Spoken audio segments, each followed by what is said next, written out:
எல்லாம் எப்படி இருக்கீங்க? சின்னதாக குட்டியாக ஒரு ஆரி ஒர்க் மாடலில் கேட்டாங்க. இது சேரீயோடைய கலரு. நான் சின்னதாக ஒரே ஒரு லைன் அந்த செயின் வச்சுட்டு நான் இந்த பீட்ஸ் கையிலே தச்சுருக்கேன். எப்படி இருக்குதுன்னு சொல்லிட்டு பாருங்கள். இது சின்ன டிசைன் தான், ஆனால் பார்க்குறதுக்கு அவ்வளோ ஒரு அழகாக இருக்குங்க. ப்ளவுஸு நம்ம ஆரி ஒர்க் பேட்டர்லேயே தைக்கணும் அப்படின்றதெல்லாம் கிடையவே கிடையாது.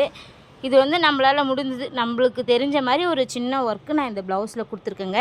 கைக்கு பைப்பிங் வச்சு ஒரே ஒரு லைன் ஸ்டோன் வச்சு இதே மாதிரி பீட்ஸ் ஒரு ஒரு இன்ச்சுக்கு கேப் விட்டு தைச்சிருக்கேன். இந்த சேரீக்கு தைச்சிருக்கேங்க நான். இந்த சேரீக்கு தைச்சிருக்கேன். செல்லில் பார்க்க எப்படி இருக்கோ தெரியல வீடியோவில், ஆனால் நேராக பார்க்க நிஜமாலுமே சூப்பராக இருந்துச்சுங்க. இது ஒரு நார்மல் ப்ளவுஸ் தைச்சிருக்கேன். மீதி அவங்க வாங்கிட்டு போயிட்டாங்க. இந்த லேஸ் 10 ரூபா தாங்க. இந்த லேஸ் வாங்கி வச்சு இந்த சேரீக்கு மேட்சாக தைச்சிருக்குங்க. இது ஒரு நார்மல் ப்ளவுஸ். இந்த சேரீயோடைய ப்ளவுஸ் இது பார்க்குறதுக்கும் அழகாக இருக்குது. சிம்பிளாக இருக்கிறது சரி, எல்லாம் சரிங்க.